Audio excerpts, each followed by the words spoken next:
ভোক্তা অধিকার অধিদপ্তরের ম্যাজিস্ট্রেটের সঙ্গে চক বাজারের এক ব্যবসায়ীর বাকবিতণ্ডাকে অনাকাঙ্ক্ষিত ঘটনা বললেন ডিএমপি কমিশনার শেখ মোহাম্মদ সাজ্জাদ আলী।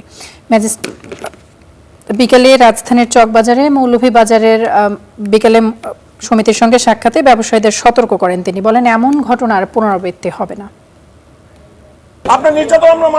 ব্যবসায়ী সমিতির সভাপতি আসলেন। দুদিন আগে চকবাজারে ভোক্তা অধিকার সংরক্ষণ অধিদপ্তরের অভিযানে ঘটে এই ঘটনা।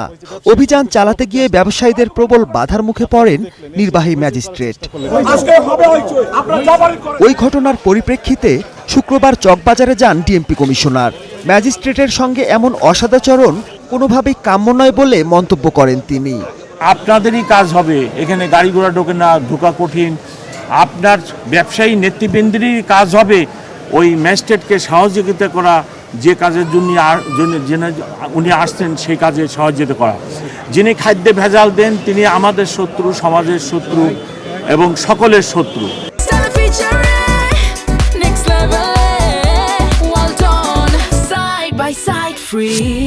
এমন ঘটনার পুনরাবৃত্তি রোধে ব্যবসায়ী সহ সর্বস্তরের মানুষের সহায়তা চান ডিএমপি কমিশনার। এর জবাবে ব্যবসায়ীরাও সরকারের এমন উদ্যোগে পাশে থাকার ওয়াদা করেন।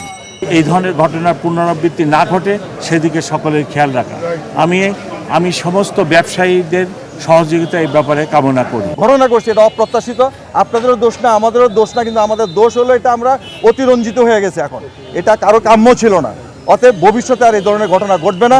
বুধবারের ওই ঘটনায় এরই মধ্যে ভোক্তা অধিকার কর্তৃপক্ষের কাছে দুঃখ প্রকাশ করেছেন জড়িত ব্যবসায়ী। Mahmudul Hasan, star news, Dhaka.